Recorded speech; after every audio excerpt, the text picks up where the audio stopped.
Right. And now,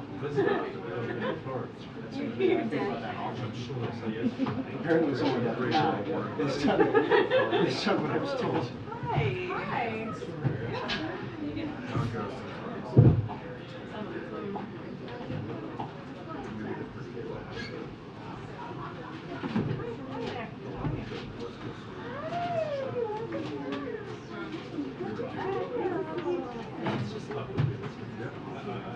Yeah. Jill is wrecking the scene. It's ladies' row. I thought it would be a ladies' row.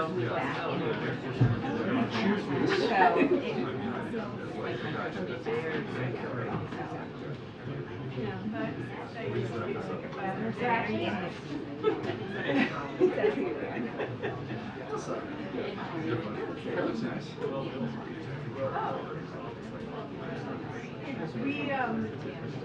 It may never happen again.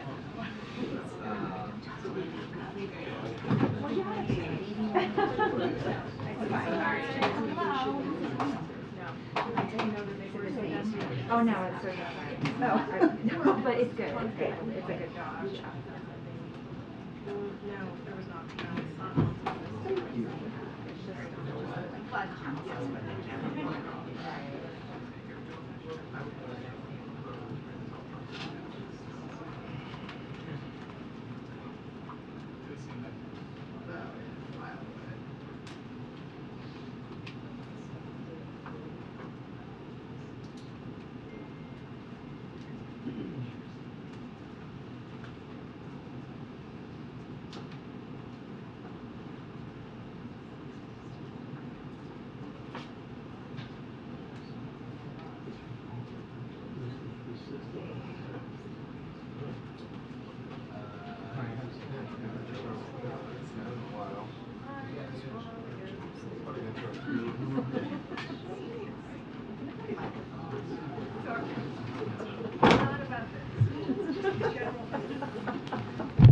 Can I be in on the joke? No? All right. Well, good afternoon, everybody. All right. So yesterday, some of you asked for more on tomorrow's visit by the President of Israel. President Biden looks forward to welcoming President Herzog to the White House tomorrow. As you all know, a visit that will underscore the enduring partnership and friendship between the United States and Israel. The two leaders will consult on a range of regional and global challenges of mutual concern, including the threat posed by Iran and its proxies. They will also discuss the forthcoming conclusion of a historic agreement resolving the maritime boundary dispute between Israel and Lebanon, mediated by the United States. President Biden will also underscore his commitment to advancing peace and stability in the Middle East and beyond by deepening Israel's regional integration and normalization with the Arab world. And they will discuss ways to promote equal measures of freedom, prosperity, and security for both Israelis and Palestinians. I also want to address the latest developments with respect to Brittney Griner. Our hearts are with Brittney Griner, her wife and her family, friends and teammates in light of the appalling news out of Russia today. This news only increases the urgency of our efforts to bring Brittney home. The Biden administration remains in regular touch with representatives from Brittney's family, and as National Security Advisor Jake Sullivan said this morning, the administration has continued to engage Russia through multiple channels in recent weeks to urge them to respond to our efforts to negotiate a resolution to this. We will also continue to support and advocate for other Americans detained in Russia, including Paul Whelan. Our bottom line is that Russia needs to negotiate in good faith. As Jake said this morning, and as you have heard me say many times before right here at this podium, the president has demonstrated that he is willing to go to extraordinary lengths and make tough decisions to bring Americans home. This administration has done it successfully before, and it will keep working to do it again and bring Brittney home. Earlier today, the President paid tribute to former Secretary of Defense Ash Carter. The President recalled Secretary Carter's, quote, fierce intellect and wise counsel to ensure our military's readiness, technological edge, and obligation to the women and men of the greatest fighting force in the history of the world, end quote. And the President spoke about his integrity, his honesty, his many historic achievements on behalf of service members, and his commitment to our nation's veterans in a life dedicated to public service. We have lost a great American, and the President and the First Lady grieve with the Carter family today. You just heard from the President about our ongoing fight against COVID and the importance of getting your updated vaccine ahead of the holidays. The updated vaccines are designed against the COVID we are fighting today, and we have our best protection right now if you do take this new vaccine ahead of the winter. And as the President said, for most of us, you're going to get this protection once a year like we do with the flu shot. So with that in mind, we have here today, as you can see to my right, the White House COVID Response Coordinator, Dr. Jha, and he's going to talk to all of you about this further and also take some of your questions. Dr. Jha, the floor is yours. Thank you. All right. Thank you, KJP. And good to be back with all of you. You just heard from the President, so I'll be brief and I look forward to your questions. But let me start by underscoring the President's simple message. We know that winter is a time when viruses like COVID spread more easily. We're also seeing a rise of other seasonal viruses like flu and RSV. And we know that COVID is still evolving. We're seeing new subvariants. We're seeing an increase in cases and hospitalizations in Europe. So we know that there are some challenges ahead. But the great news here is that unlike past winters, we are in control. We have the tools we need to ensure folks have a safe and healthy holiday season. And the single most important tool is the updated COVID-19 vaccine. So let me just take a minute to summarize what's at stake here. The updated COVID-19 vaccines were designed against the BA.5 variant. That is the dominant variant in the United States. And even some of the subvariants that are concerning, like BQ1 and BQ11, are derivatives of BA.5. And therefore, our vaccines, this new vaccine, should provide the best protection possible against sickness and against serious illness this winter. And let me be clear, as KJP just said, and as the President said, for a large majority of Americans, it should be an annual shot, like the flu shot. Now, when the President came into office, he made a commitment that we have followed through on from day one. He made a commitment that the vaccines remain widely available, that they remain easily accessible, and they remain free. Over 20 million Americans have already gotten their updated COVID-19 vaccines, including, by the way, importantly, 1 in 5 seniors. That's a good start. Obviously, that is not enough. So as the President said, we need more folks to step up and do their part. And today you've seen and heard about actions that we're taking as an administration to help mobilize key leaders to get their communities vaccinated.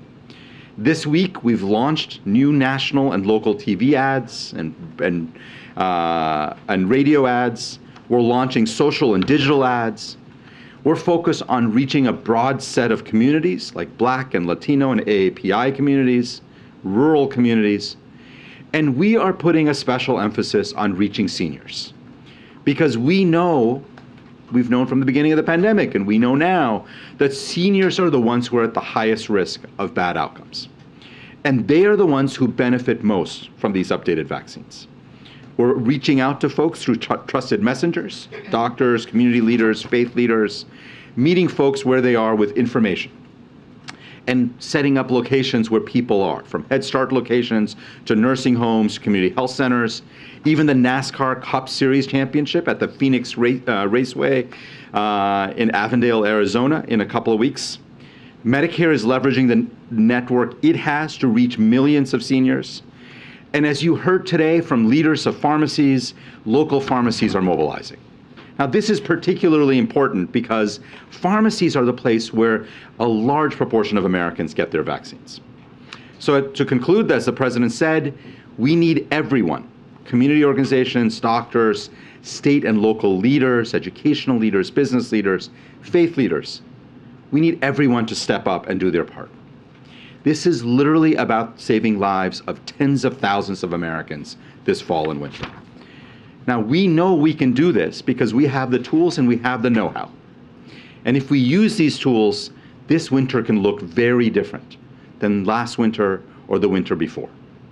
So thank you all for letting me spend some time with you, and I look forward to your questions.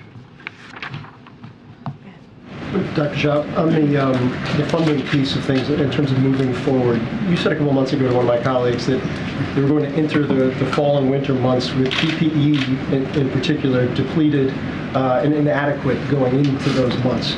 Is that come to fruition? Is there an inadequate stockpile of PPE? And can you kind of walk through the triage operation on the funding side if more does not come your way? Yeah, so we mentioned there were two areas where we were not going to have the stockpiles that we wanted to have going into the winter, PPE and testing, both essential parts of a COVID response. But when Congress fails to do its job, we have to make some extremely difficult choices. We made the choice, we wanted to make sure we had enough vaccines for Americans. We wanted to make sure we had enough treatments for Americans. And that necessarily meant that we went into this winter without adequate stockpiles of either PPE or tests. That remains true today. And, you know, the last point I will make about this is that, in my mind, it's unacceptable that Congress is forcing us to make these choices for the American people. The American people deserve a COVID response that doesn't trade off between tests and PPE on one hand and treatments and vaccines on the other. They deserve a COVID response that allows us to have all of those things. And unfortunately, that is not where Congress has landed on this. The president today talked about those who are immunocompromised, and some of the vaccines may not be able to protect them. Earlier in the pandemic, there was more of an approach, it seemed, for the collective to try to protect the immunocompromised. In his comments today, he said, if you are in that category, check with your physician, see how you can protect yourself. Has there been a shift in how people who have special requirements medically should be viewed in this? Is it the collective responsibility to protect them when we were doing masking and things like that, and other steps?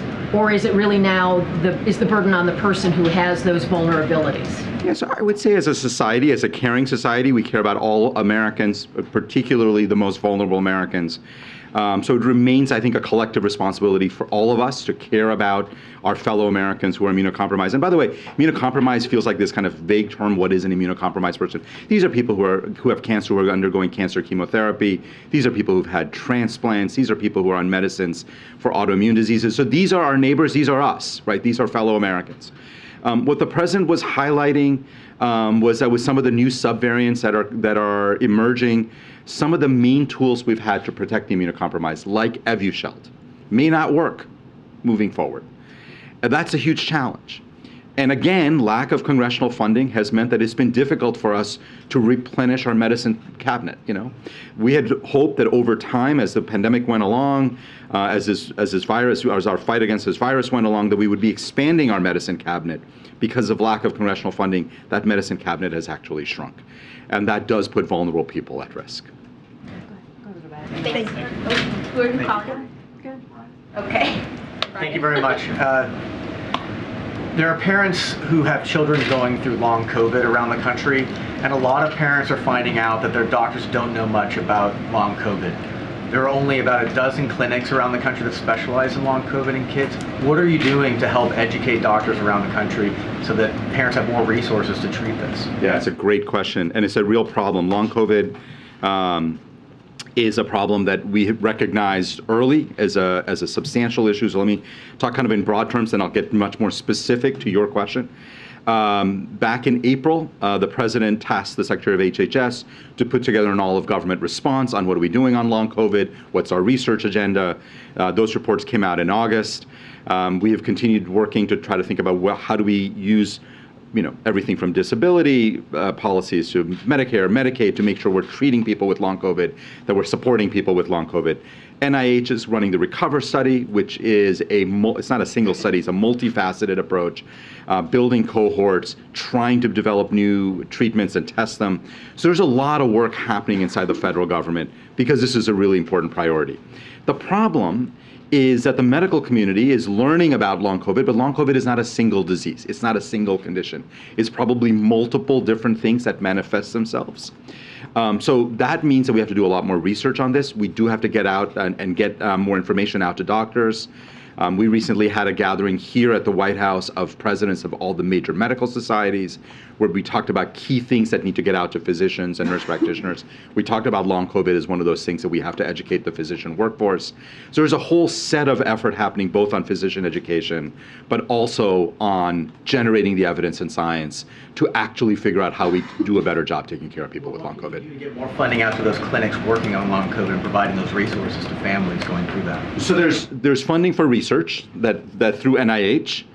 We've requested more funding for long COVID work, and I think that's going to be an important part for Congress to step up on. And then if you think about how we fund a lot of these things, we need to make sure, and we're working on this, that Medicare, Medicaid, the other sort of payers are paying for providing care for individuals with long COVID. And there's a whole bunch of policy stuff that goes into that. We have to have the right codes. We have to actually make sure we can identify people with long COVID. We have to make sure we're reimbursing that care. So there's a ton of policy work that's being done to make sure that we're taking care of, that we identify people with long COVID and we take care of them. Go ahead, Anita.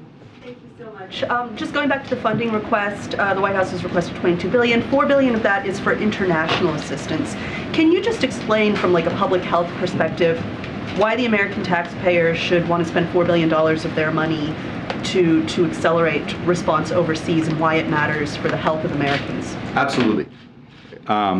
Global outbreak, right? You heard today from the president, global health emergency.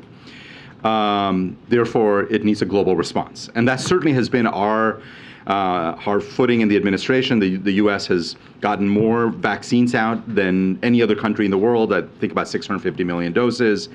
The problem at this point is not vaccine supply anymore. It is about getting shots in arms. And I'll talk about why it is so important. Every single major variant that has hit the United States has originated from outside the United States.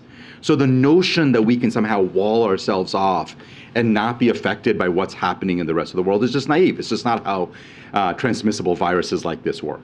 So even if you think about it from a very narrow self-interest, it's very important that we get much of the world vaccinated, that we help build out the kind of vaccination program.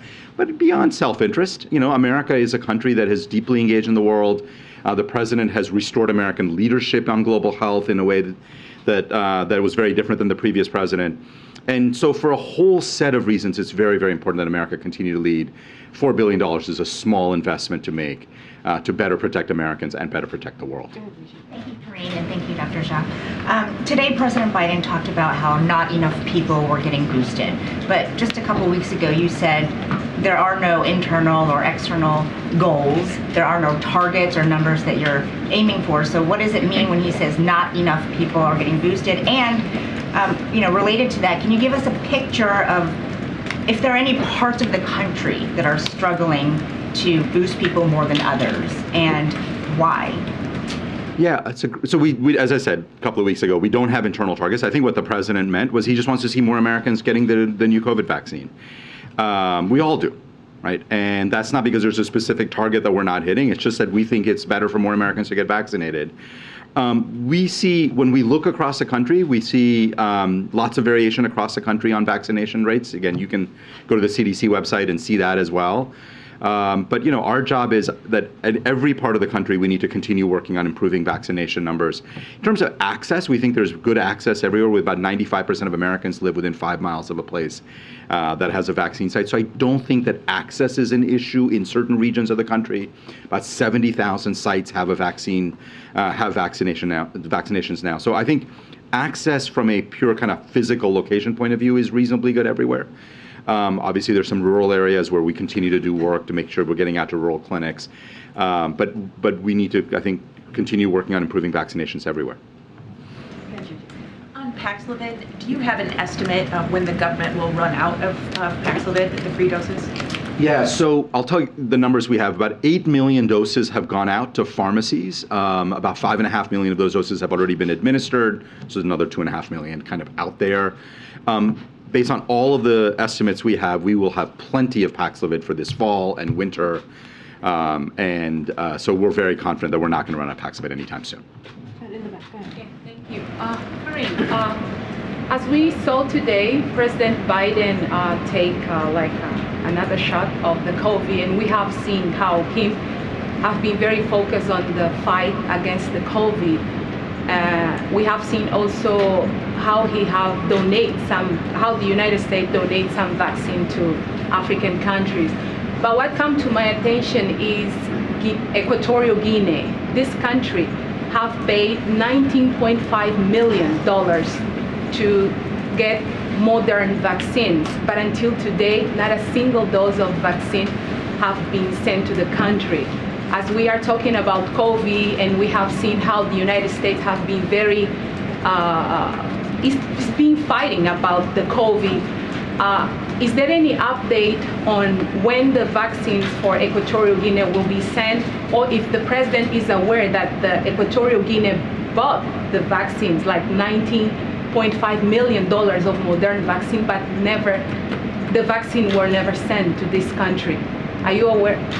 Yeah, I don't have any specific updates on that. What I will say is we have continued making vaccines available for free to basically every low and many middle-income countries as well.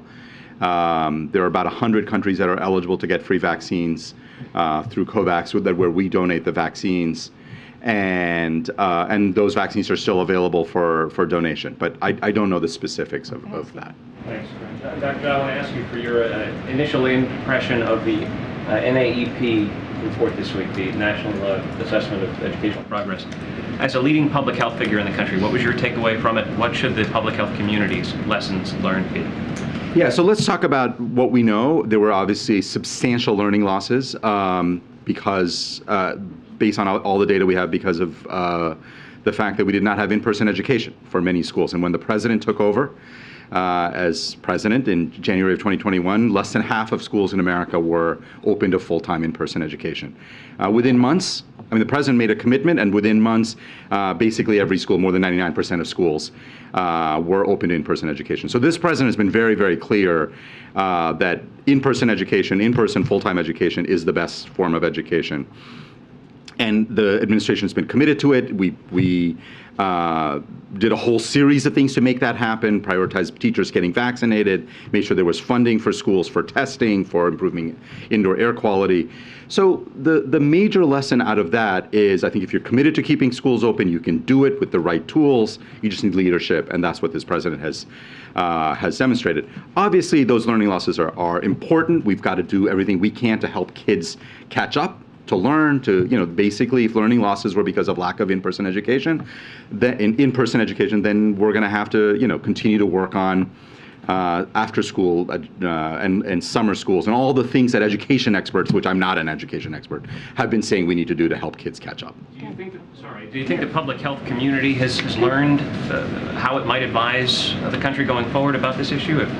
Well, there's no monolithic. So I was, by fall of 2020, pretty vociferously arguing that we needed to get kids back in school. I think there are many of us in the public health community who are arguing for in-person education as safe, doable, really useful for children. There is not one single view, but I think there is no question about it. Many of us believed from relatively early in the pandemic that it was really important for kids to have in-person education, and advocated for it. Obviously, I was advocating as an outside, as an academic expert. And then the president was very clear about it from the day he stepped into office. You had said that Halloween time is approximately the time by which you should get your vaccine so you can be ready for holiday parties and Thanksgiving and whatnot. This full court press that is coming on now, is it late? Should you have done it sooner if Halloween is the time when you thought people should be vaccinated and only 20% of seniors are at this point? Yeah, so let me be clear. Halloween is not a magical day. I mentioned that date because I was thinking about the fact that many families, including mine, are getting together with their families for Thanksgiving, and Obviously, Thanksgiving about 3 to 4 weeks later. But the bottom line here is that if you miss the Halloween deadline, getting vaccinated in November is still a really good idea. But we have been pushing and we've been getting the word out and we've been doing a lot in the last month. So it's not like we've waited until now. Obviously, today was the day that the president got vaccinated based on his schedule. When I say his schedule, 3 months after his infection. So that's why today was a moment to be able to mark that. Yeah, the president seemed to express some level of frustration, may not be the right word, but his remarks seem to, maybe exasperation is the right word, about divisions when it comes to people wanting to get vaccinated or not getting vaccinated. I think at one point he said, yeah, I'm having to talk about this again. Is there a sense of frustration or exasperation about where things stand with, the willingness of the country to roll up their sleeves again? No, I don't think I would use any of those words. What I would say is that these are public health matters. And what the president said, which I thought was exactly right, was this is not a political issue. This is not a partisan issue. This is a public health issue. We want to protect people. We want to protect Americans. We want to protect American lives. And right now, what we know, based on the best public health science, is that COVID is going to be this, by getting people vaccinated, we're going to prevent more deaths over the next 3 to 6 months than by doing anything else. And what you heard from the president was a very clear statement that that's what we are focused on as an administration, because that is the right public health response at this moment to make sure we're protecting people, particularly seniors who are at high risk of having bad outcomes. You mentioned the rise that we're seeing in pediatric respiratory illnesses. I think in some states right now there are limited ICU beds. 75% of hospital beds for kids are now filled. How concerned are you that this limited capacity will be stretched even more? And what can you say to parents who are concerned that they may have trouble finding care if their child has RSV or the flu or COVID? Yeah, it's a good question. So obviously we're seeing the rise of 3 respiratory viruses, all of them going up around the same time. That's concerning. So here's the big picture. The good news is for 2 of the 3, we have vaccines that are highly effective at preventing serious illness, COVID and flu. So first thing, what I would recommend to parents, which is what I've done as a parent, is gotten my kids vaccinated, right? Because if you can get them vaccinated against flu and COVID, that takes 2 of the 3 issues off the table. It also creates more capacity in the healthcare system, and it just makes it better for everybody. On RSV, RSV is a virus that has been around for, I don't know about forever, but it's been around forever. It is, under normal circumstances, about 90% of kids end up getting RSV at least once by the time they're 2. Because of the pandemic, some of the kind of standard patterns have been disrupted, so we're seeing a lot of RSV at once. My recommendation to parents is, for most kids, RSV is very, very mild. And my recommendation is, pretty standard stuff, right? Avoid sick contacts. If your kid is sick, keep them at home to prevent spreading it to others. Unlike COVID, which is purely airborne, with RSV, a lot of it is surface transmission, and therefore washing hands turns out to be actually quite a good thing for RSV. So basic kind of infection control, respiratory precautions goes a long way to controlling the virus. And, and again, we're looking at and we're really tracking healthcare capacity very, very closely across pediatric hospitals. And obviously, if hospitals need help, we will step in and help them to make sure that all kids across America get the care they need. Dr. Jha, would it be more accurate to say that the pandemic has moved or evolved than to say that the pandemic is over? The president said that obviously several weeks ago, but that declaration doesn't seem consistent with the conditions that you're describing. Yeah, what the president said several weeks ago also was he said COVID is not over and we still continue to fight COVID, and we do. And what we're describing today, what the president described today, what I'm talking about today, is that COVID continues to kill several hundred Americans every day. Right now, it is probably the 3rd leading cause of death among Americans. And probably the #1 cause of preventable deaths among Americans. So it continues to be a substantial challenge, and we are focused on fighting COVID every day. Well, certainly our team is, literally that is what we focus on. And the president continues to be focused on this. And so whatever terminology we use, I think the bottom line is COVID continues to be a substantial problem, and we're out there fighting it. But it's more than just terminology, isn't it? I mean, there's a message in saying that the pandemic is over that just doesn't seem, at least to my ears, to jive with saying COVID is still a problem. Well, yeah, the president even back at the Detroit Auto Show said, COVID is not over, COVID continues to be a problem. And that's the way we have seen this, that COVID continues to be a challenge, and our job is to continue fighting COVID, to do everything we can to reduce the number of people who are getting infected, getting seriously ill, and dying from COVID. Just a couple of questions. The first, as you were talking about long COVID earlier, has the president or First Lady at all experienced any long-term COVID effects? Can you talk about how he's been doing since recovering from COVID? And also, I just kind of want to double down. When the president was talking earlier, he said that no one should be dying from COVID, and then if they get the shots, it is 100% avoidable. But that was a little different than the message that was being put out earlier during the pandemic, which is that it lessens the chance, right? But he said today 100% that if you do this, that you will not die from COVID. So I just want to clear that up. Is that how it is? Yeah. So in terms of the president, I'm not his personal physician. I've met with him, chatted with him. He seems to be doing great, but I have not asked him. And again, we have to get that from his personal physician. But I'm not aware that he's having any persistent symptoms. But again, I'm not his personal physician, and I have not asked him directly. But he seems to be doing great. In terms of what the president said on preventability, here's what we know. We know from large-scale studies that if you're up to date on your vaccines, and then if you have a breakthrough infection and you take Paxlovid, mortality really does start approaching zero. Like we have seen in very large cohorts of patients who've gotten COVID, that everybody who's up to date, and then if they have a breakthrough infection gets Paxlovid, like mortality numbers are just exceedingly low to a point where they probably are very, very close to zero. So I think the president, I remember his exact words were that nearly all deaths are preventable, and I think that's exactly right. Which is first of all really stunning, thinking about how much progress that is in a pandemic where you had a virus that was killing thousands of people a day when the president came into office. We're now at a point where if people use the tools that we have made widely available and free, we can get that close to zero. What about, just really quickly to double back on Paxlovid, because there were reports earlier in the year that it's not as effective in those who are healthier patients. And you just mentioned that you're seeing something different when they take it. Yeah, so here's what we know about Paxlovid. The biggest benefits are in the highest risk people. By the way, that's true for every medicine, right? Medicines have the largest benefit in people who are at highest risk. Lower risk people have smaller benefits from Paxlovid.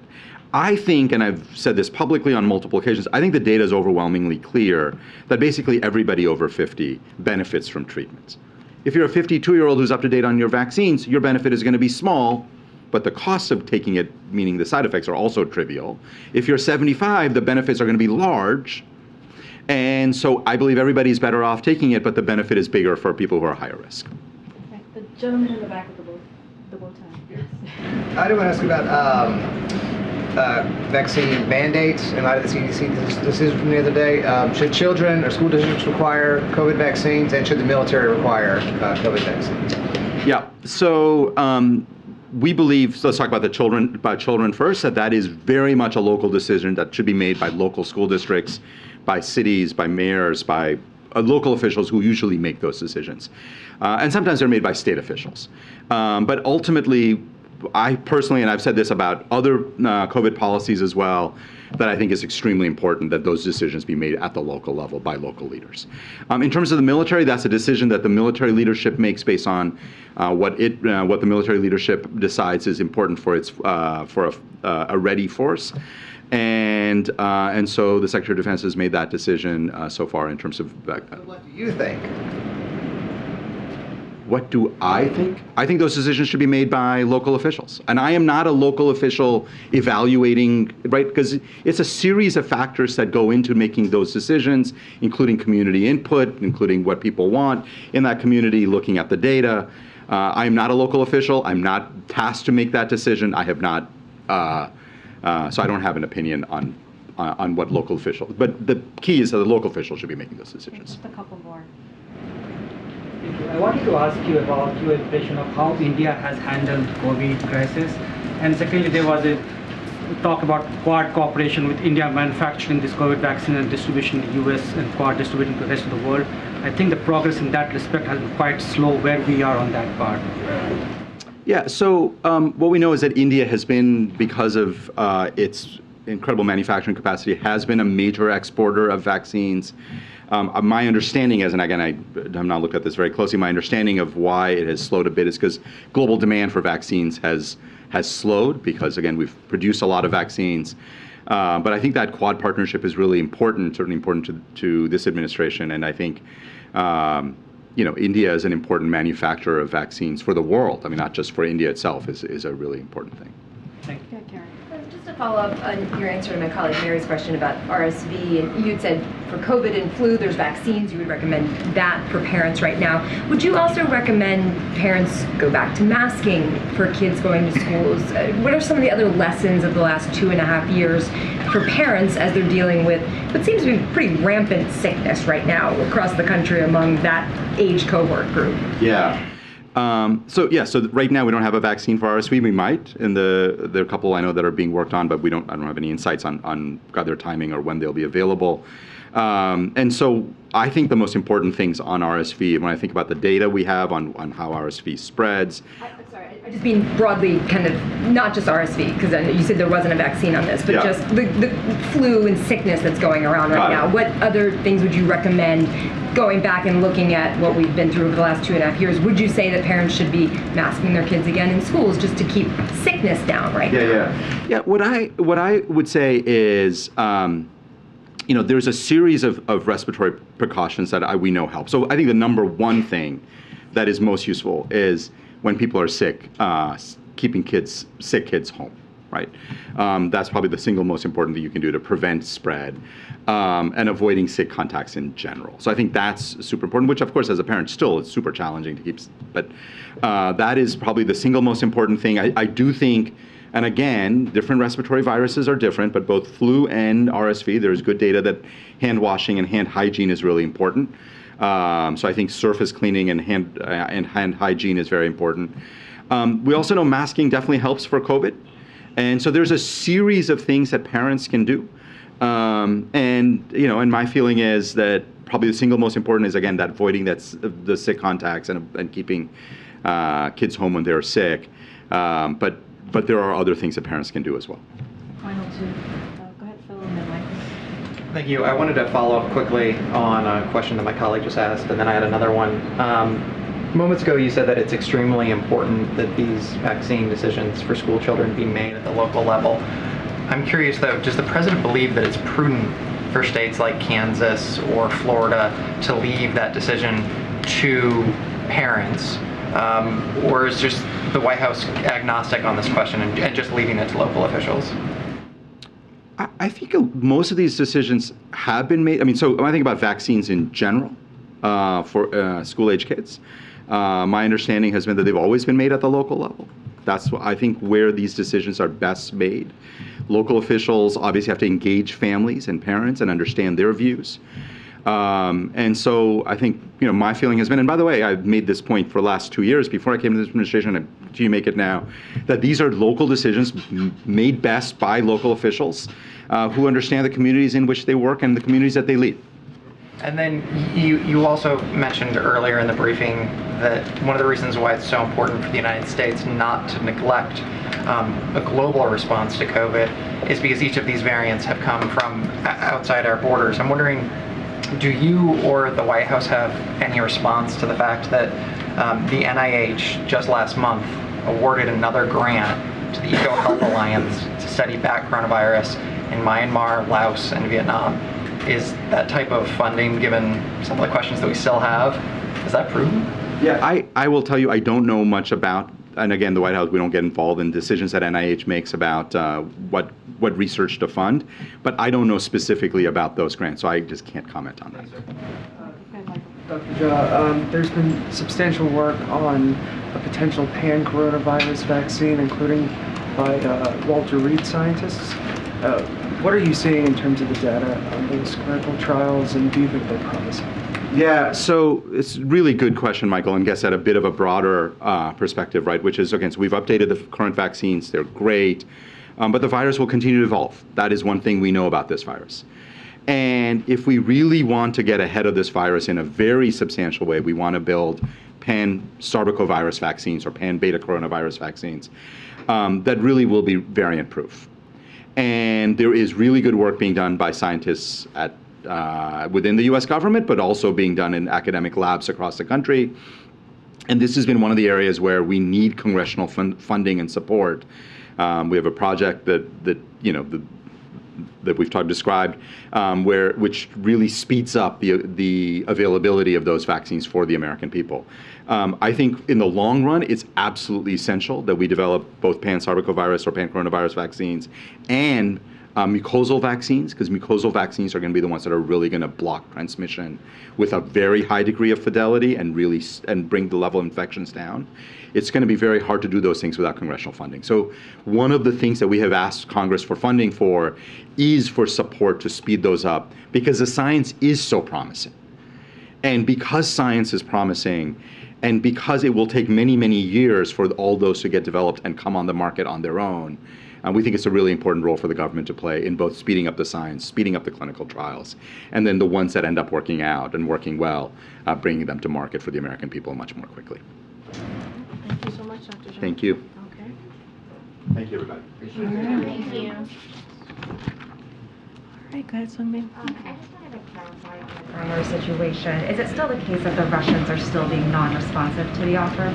I believe the president said this as well, that we're in constant communication through multiple channels with Russia, as I mentioned at the top of my comments of the briefing.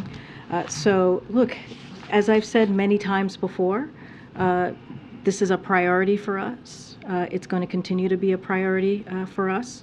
And but what I also said at the end of the statement I made at the top is that we need Russia to negotiate in good faith. Since they're not responding to the offer or making a serious counteroffer, is there any consideration of changing the U.S. offer that's on the table? Look, going back to your first question a little bit. Look, it's fair to say that we have been in contact, right? And the lines of communication continue to be open. I'm certainly not going to negotiate from here, from this podium or in public, and so therefore we're not going to get into greater details. But again, we have been very clear that Brittney Griner and Paul Whelan need to be home. They should be home right away. And the president's going to do everything that he can to bring detained Americans back home. And on another topic, I wanted to follow up on a question my colleague asked you last week about I was just wondering if the White House has been briefed on the case of the U.S. Marine and his wife who are facing accusation of abducting an Afghan child during the withdrawal. I know the Pentagon, Justice, and State are aware of the situation, and obviously the couple says they have legal custody of the child. But has the White House been made aware of the situation? Is President Biden aware? And do you have any reactions to this? Yes, I remember Darlene asking me on the plane, I believe on Friday. So we do have an update for you here. We are all concerned with the well-being of this child, who was in the first instance, as you just said, orphaned in Afghanistan, to be clear, and who is at the heart of this matter for 3 years later. I won't have much to say in the situations involving minors. The United States took extensive steps to reunite the child with her next of kin in Afghanistan after she was orphaned. The United States has now taken steps to make its position on this matter clear to the appropriate authorities. Again, I'm not in a position to comment on this any further, on any litigation that is currently occurring, and would refer you to the Department of Justice for any further comment on this. Go ahead, Mayor. Just following on questions on Griner, there's sort of been a sense that the negotiations couldn't enter the next phase until this appeal process was concluded. So can you discuss a bit how today's ruling may have impacted negotiations? Look, I mean, we've been very clear about this. We're not going to certainly negotiate in public. Look, we are disappointed about what we saw today, but not surprised by the outcome. As we have said multiple occasions, these judicial proceedings are a sham. And look, this is a priority for this administration. This is a priority for the president. This is a priority for Jake Sullivan, National Security Advisor. He put out a statement this morning. And this is a priority for the Department of State. And we are going to continue to make this a priority and get Brittney Griner home as soon as possible, and also get Paul Whelan home. Again, I'm not going to negotiate in public. I'm not going to go into details of the process. But again, this is a priority, and we need Russia. We are asking and telling Russia to negotiate in good faith. A question on Russia and Ukraine. The president, we heard him say earlier that it would be a serious mistake for Russia to use a dirty bomb. But just to be clear, would the U.S. be forced to respond? And would there be consequences? So just to be clear, and the president has said this many, many times, and he's been very clear about this, and he said it again today. It would be a major mistake for Russia to use nuclear weapons in Ukraine, leading to severe consequences. As for the potential use of a dirty bomb, to your question, Mary, look, Russia is pushing transparently false allegations. You heard me say that. You heard my colleague over at the State Department say that yesterday, that Ukraine is preparing to use a dirty bomb on its own territory. We are calling that false allegations by Russian. So we must take this seriously, which is what the president said today. You heard him say that, because in the past we have seen Russia use allegations as a pretext to escalate. And as the president said, we don't know if that is the case here. We don't see that to be the case. But again, we have not seen Russia make these preparations, as you've heard me say yesterday, you've heard us say yesterday. But of course, we'll continue to monitor this very, very closely. But if Russia does use a dirty bomb, will the U.S. respond? We have been very clear through our private conversations with Russia about the consequences. I'm certainly not going to lay them out here. Look, we have communicated directly with them. I'm just not going to get ahead of any conversations on what we've laid out for the Russians. Karine, Saudi Arabia's energy minister said today that Saudi have been the mature guys or mature partner in this dispute between the United States and Saudi. Just wanted to see if the White House had a reaction to that. So let me just say a couple of things at the top here. This is a relationship that was built, and I've said this also many times, over several decades on a bipartisan basis.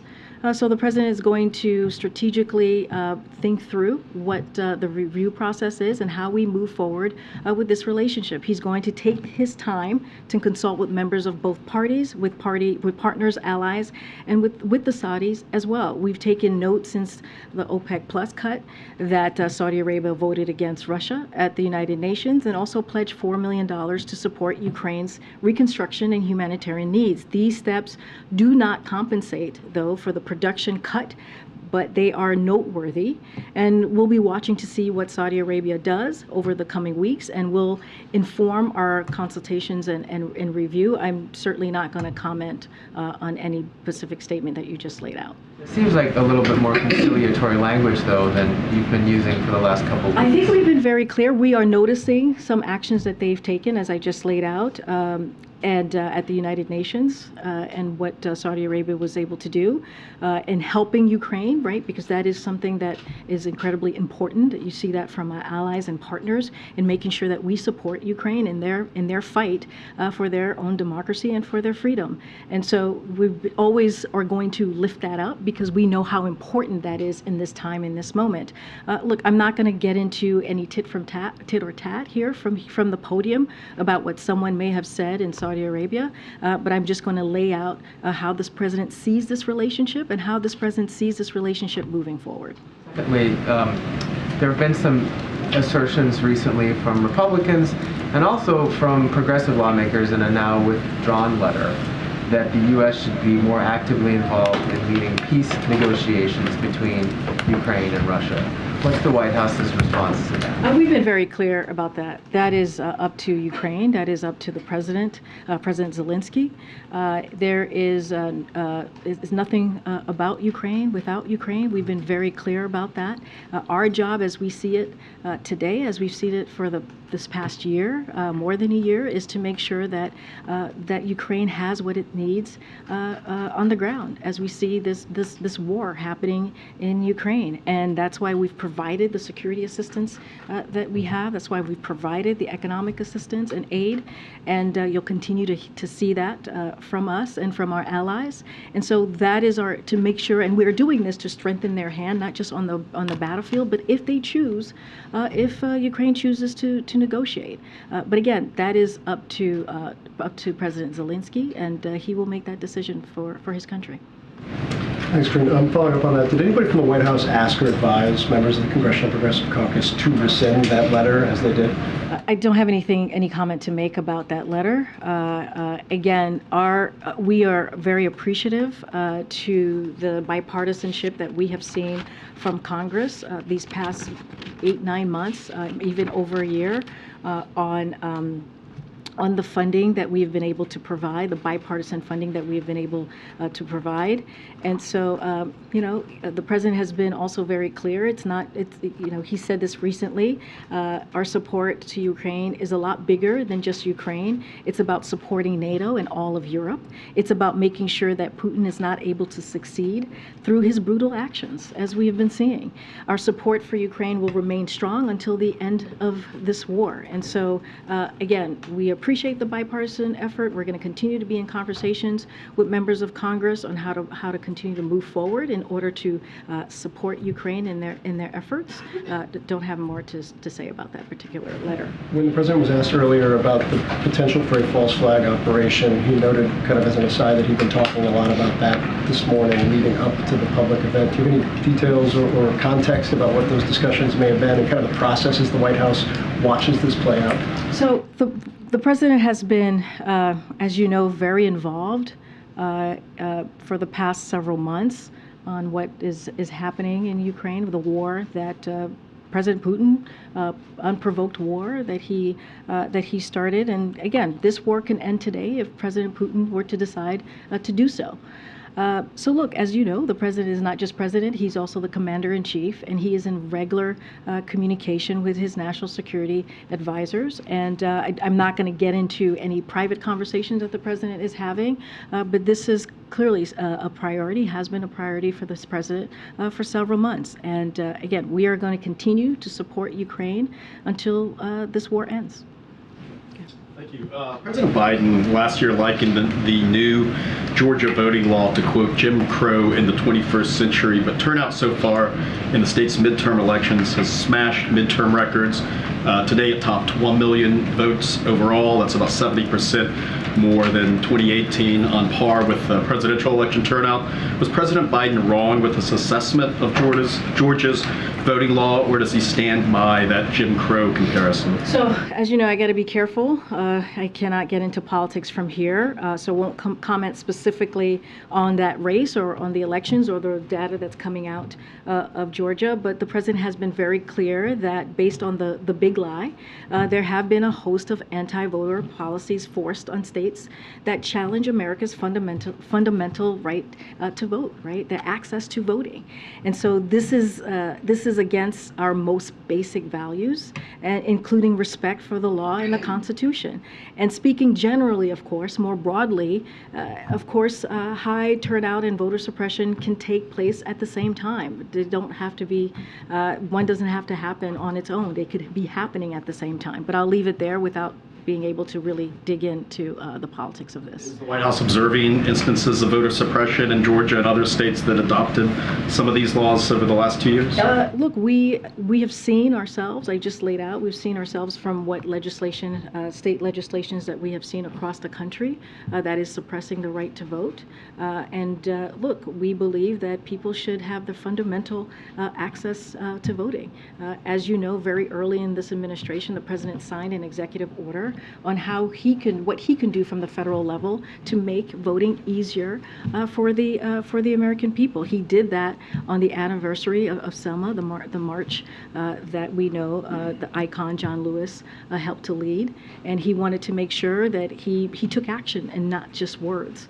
So as you know, the president is very attuned to this, but again, I don't want to get into specifics of what is currently happening in one race. But again, this is something that we have seen throughout this past couple of years, and how voting, the access to voting is being attacked. But doesn't that record turnout show that Georgia voters are finding ways to vote even amid the restriction? I'm not going to get into specifics of what Georgia voters are doing. What I am saying is that, generally speaking, again, more broadly speaking, of course, high turnout and voter suppression can take place at the same time.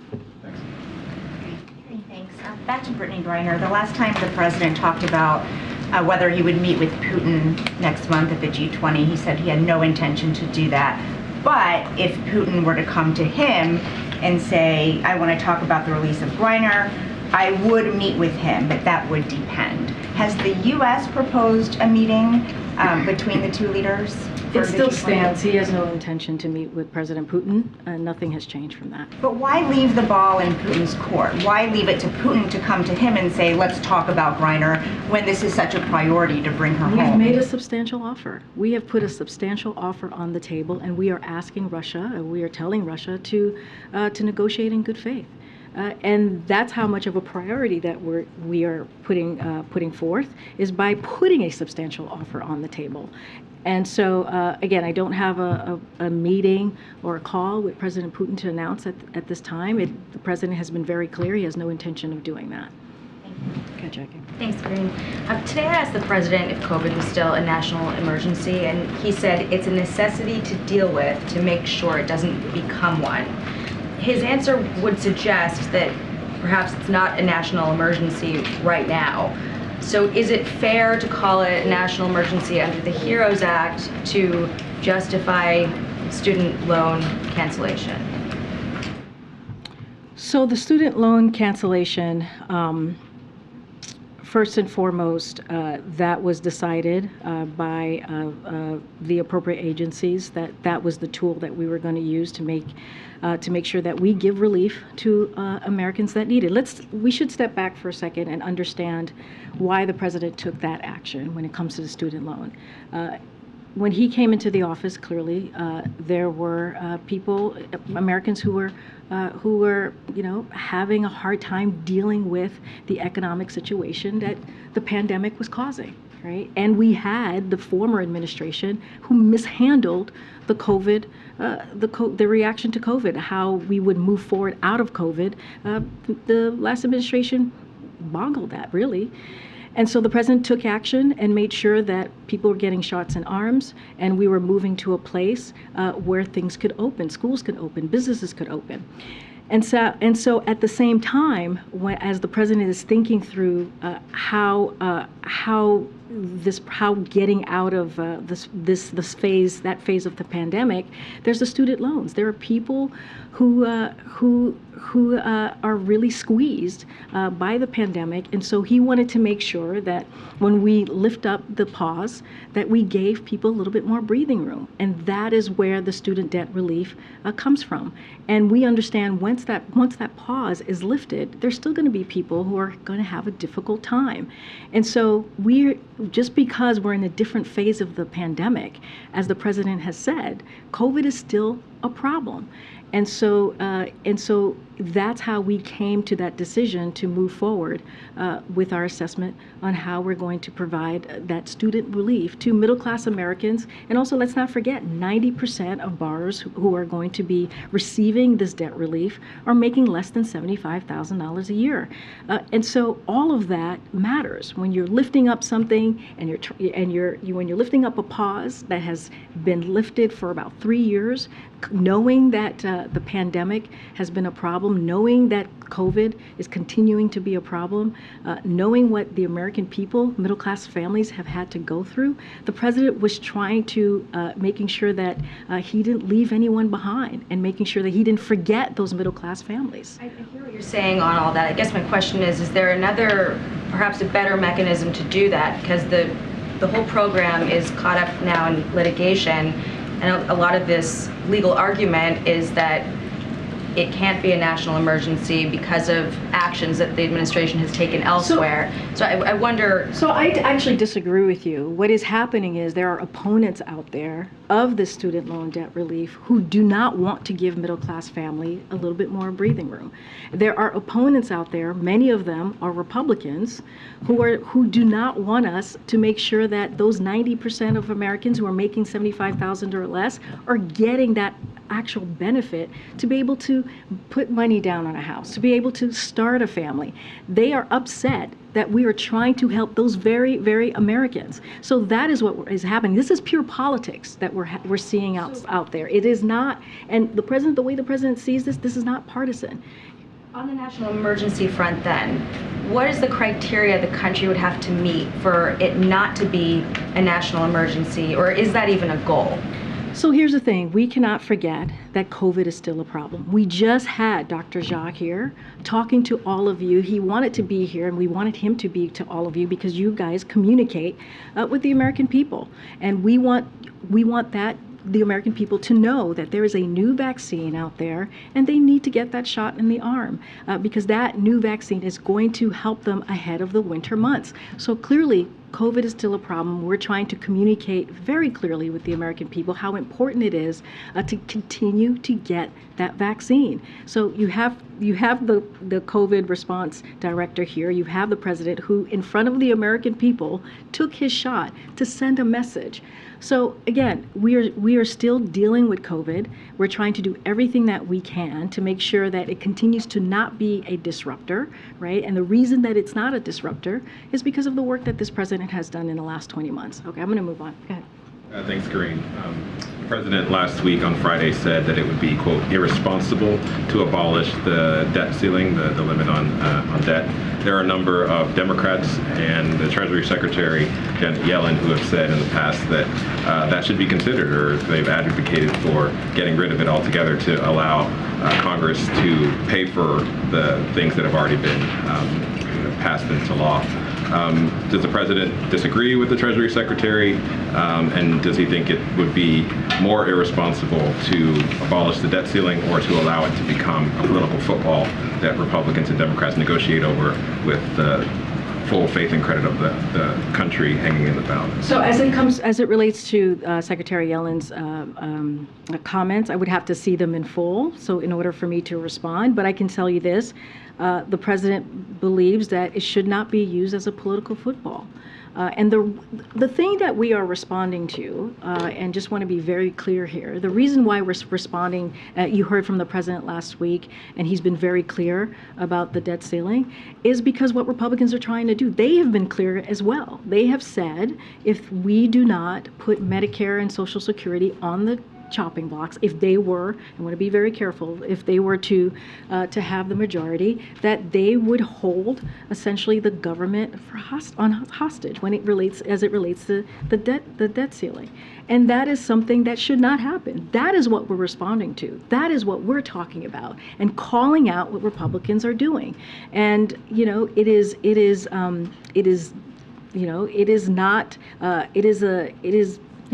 reckless. It is playing a reckless game with our economy. And it would be catastrophic if they were to do that. It would not help inflation. It would hurt inflation if Republicans were to do that. You would increase cost for our seniors. You would increase costs for American families. That's what they want to do. And so that is, the president has been very clear about that, about not using the debt limit as a political football. And he'll continue to speak to that and speak against that as Republicans lay out, congressional Republicans lay out what they want to do in the next couple of months. Is there a world in which the president might reconsider based on the threat that you just laid out, this thing that a number of Democrats are calling for, abolishing the debt limit and allowing this to not be political football? Look, the president's been very clear. He is calling out the scheme that he's seen from congressional Republicans when it comes to healthcare costs, when it comes to the economy, when it comes to people's Medicare and Social Security. It is a scheme that they're putting out there to put seniors at their knees. And that's shameful. And that should be the conversation that we should be having. That should be what he believes we should call out. And again, that should not, when it comes to the debt limit, it should not be used as a political football. Okay, JJ. Thanks, Karine. On Elon Musk, I'm wondering if you'd be willing to clarify, please. Are you saying that no one in the government, you're saying for a fact that no one in the government is considering any sort of national security review, including CFIUS, on the Twitter purchase, on Starlink, or on any of his other ventures? I'm saying I don't know of any such discussions.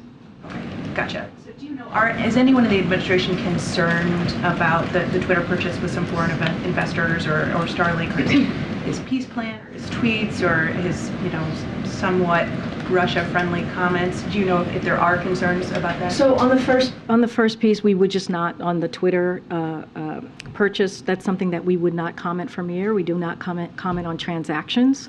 And so we've been very clear on that, so I'll leave that there.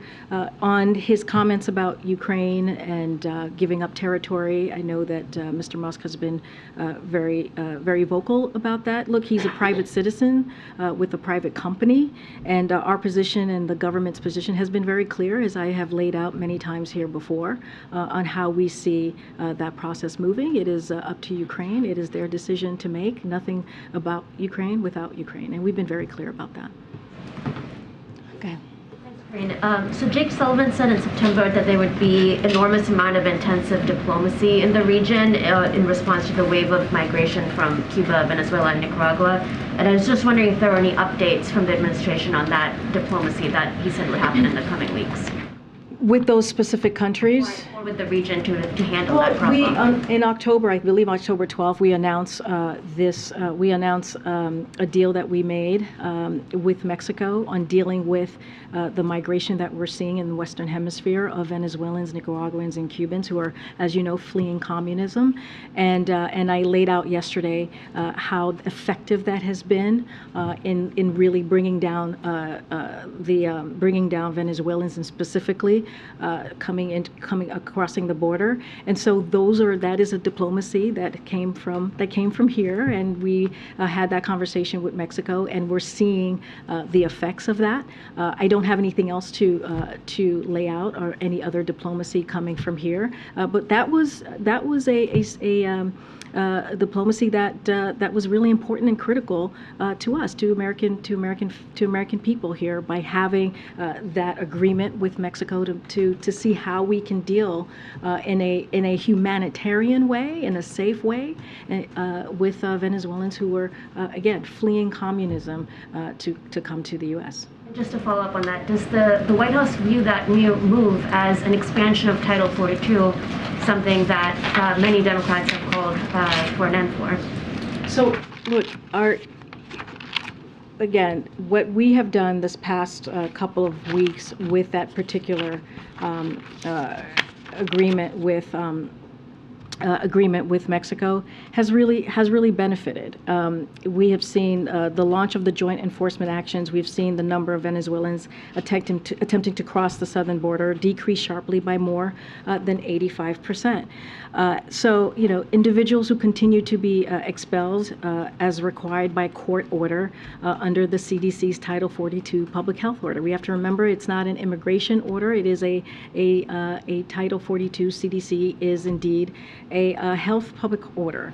And so that continues, that does not end. But again, we were able to bring together the Department of Homeland Security, had a series of conversations with Mexico to provide an orderly way and limited way for Venezuelan nationals to arrive in the United States. And so we're encouraged about what we're seeing here because of that diplomacy that we have had with Mexico. I'm trying to see who I haven't called. Go ahead, I haven't called him. Thanks, Karine. 2 questions. I previously spoke to a source close to the Brittney Griner camp who said, in addition to wanting to get her home, there's a broader concern about the sanctity of world sports and this worry that other athletes who travel across international borders can be wrongfully detained for any given reason because of geopolitics. Is that a concern for the White House, and what is its message to world athletes? Well, I think the State Department has always been very clear on giving athletes and others who travel guidance on just what to be mindful of when they travel to other countries. And so I would suggest to folks who are not sure or just curious as to where they are able to travel to just get in touch with the U.S. Department of State, and they've been very clear on this. They send out guidance when it becomes a problem to travel to a certain country, and we have announced them multiple times from here at this very podium in certain countries as to give a laydown of why folks should not be traveling at this time. Question. Former Trump administration official Stephen Miller's group, America First Legal, is running $1 million ads in battleground states like Georgia, targeting Black and Latino communities, that accuses the Biden administration of, quote, pushing radical gender experiments on children, changing their names, clothes, identities, and bodies. Does the White House have a response to this, and does the administration see this as an attempt to make trans issues a political wedge issue in Black and brown communities? Look, I want to be careful here because you're asking about a political ad, so can't respond directly to that ad. But what I want to say is, the president has been very, very clear, and you've heard us say this from this podium, and it will continue to be what we believe, which is transgender rights are indeed human rights, and I'll leave that there. Go ahead. Has the president, a couple of questions just on the new British Prime Minister, has the president made any call yet, or is a call been scheduled with the new British Prime Minister? And given the close working relationship that the two governments have on a lot of issues, is there any concern about the turnover in the Prime Minister's office that the president has? So I'm sure you've seen the president sent out his congratulations to Prime Minister, the new Prime Minister, in a tweet earlier this morning. President Biden looks forward to speaking with Prime Minister Sunak later this afternoon. It may have happened already, as it's already 4:30 in the afternoon. And as you all know, we will certainly provide a readout of that conversation when it happens, if the readout is not out yet. Look, I want to be very, very clear here, and I was asked this question yesterday. The way that we see our relationship with the United Kingdom, it is a close relationship that we've had with the people of the UK for some time now, and we look forward, as the president has said, we look forward to working with the new Prime Minister. I'll leave it there. Okay, I'll see you guys tomorrow. Thanks.